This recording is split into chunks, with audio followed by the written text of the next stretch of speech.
Corporal Moe from North Bend, Oregon. Transfer to 3rd Intelligence Battalion, Okinawa, Japan.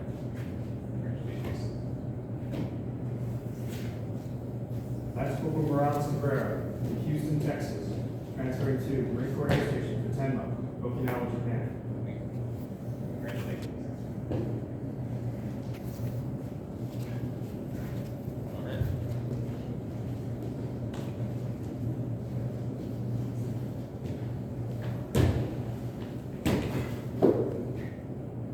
Hey, good morning, everyone, family, staff, welcome, as Gary said.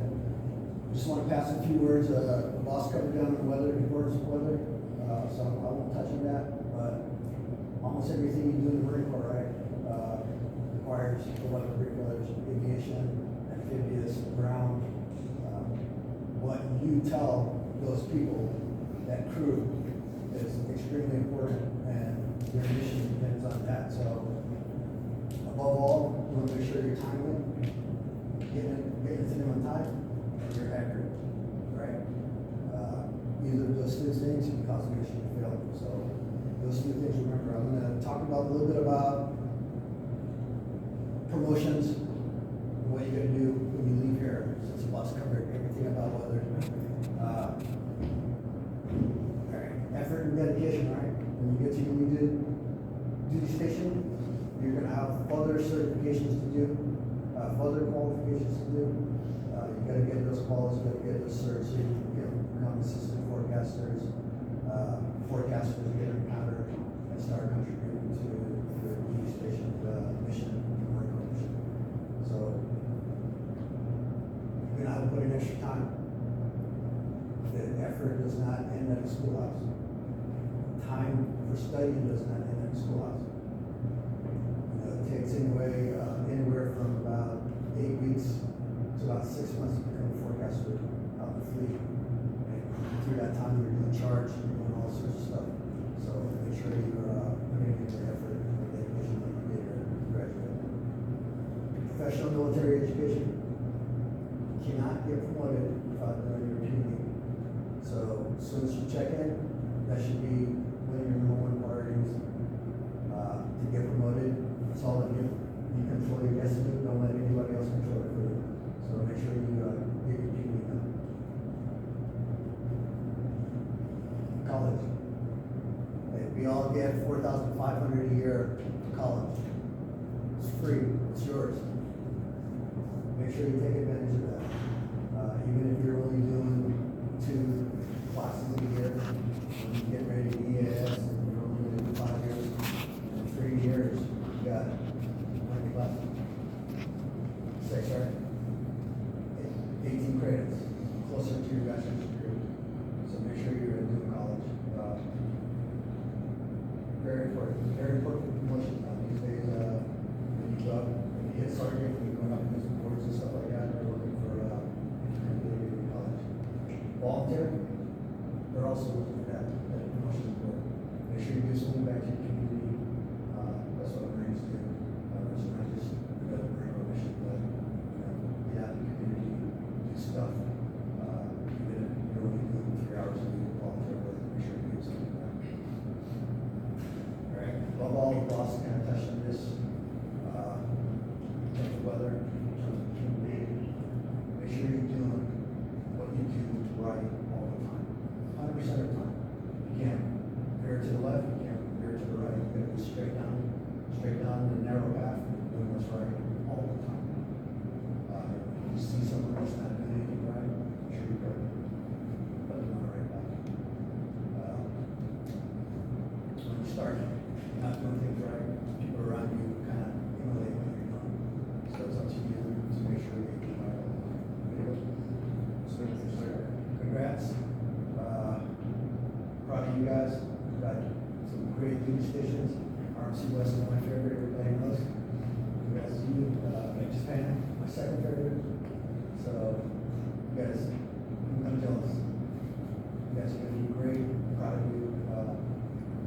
Keep up. If you want to send me an email on how things are going. If you need anything, reach out. And I'll be glad to.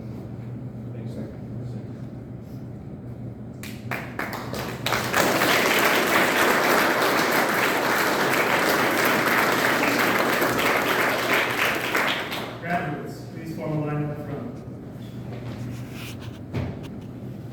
gentlemen, I present to you the graduating class 23-020. Please rise for the playing of Anchors Away and Rain Hymn in the final dismissal.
This concludes our ceremony. I will now dismiss our graduating class one last time.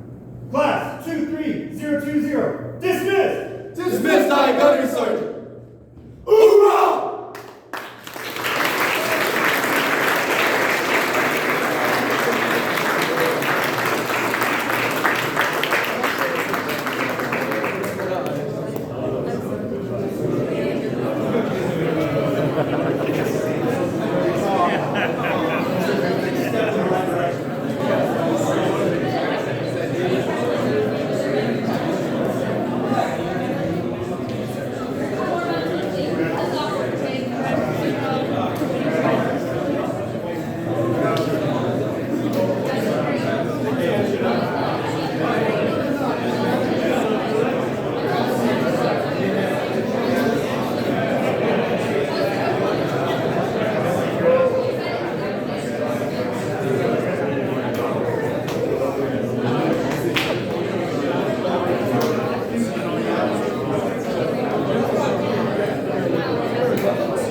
Which one's yours?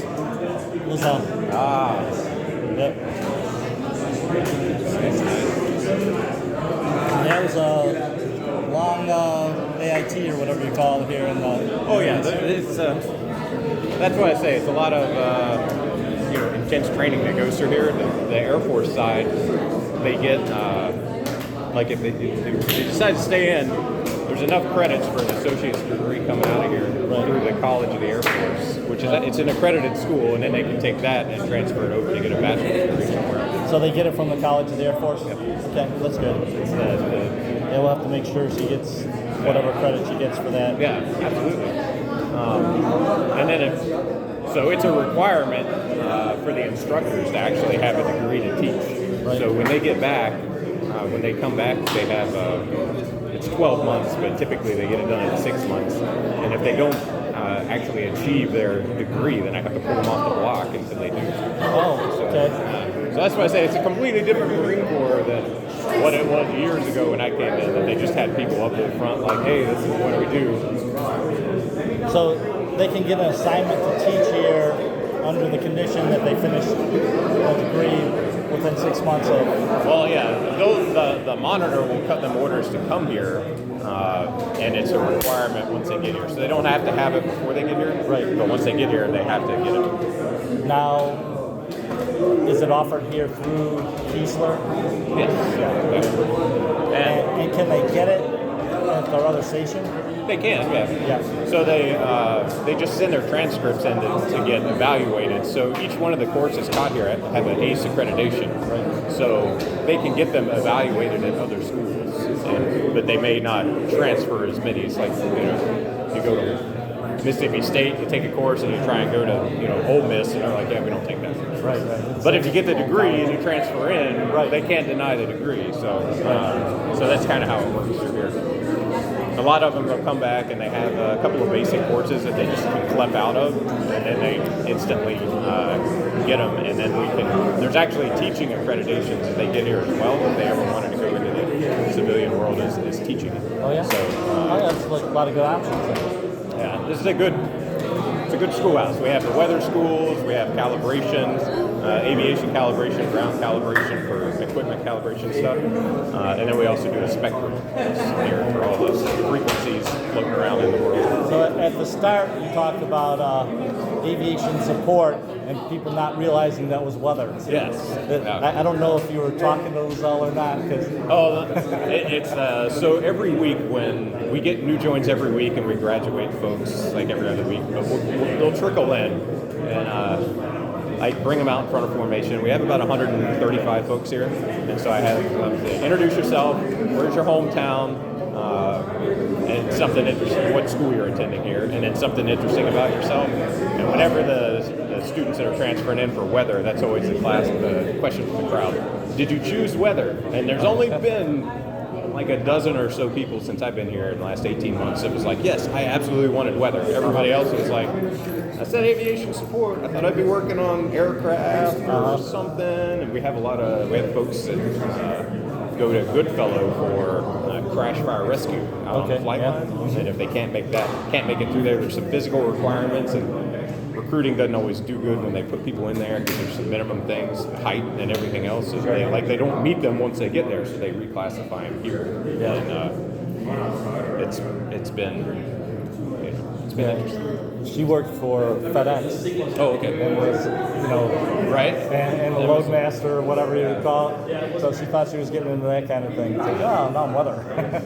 But this is it's lucrative on the outside as well. So yeah. and who doesn't want the skill of weather, just to be able to walk out and kind of like look around and see where things are flowing.